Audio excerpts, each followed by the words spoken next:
Hi friends, ఇంట్లోనే మనం ఇన్స్టెంట్గా హెల్తీగా షాంపూ ఎలా ప్రిపేర్ చేసుకోవాలో చూపిస్తాను. నేను కుంకుడుకాయలు తీసుకున్నాను.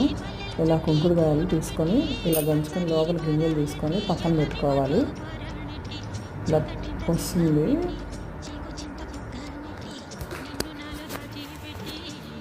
ఇలా అన్నీ గ్యాదర్ చేసుకొని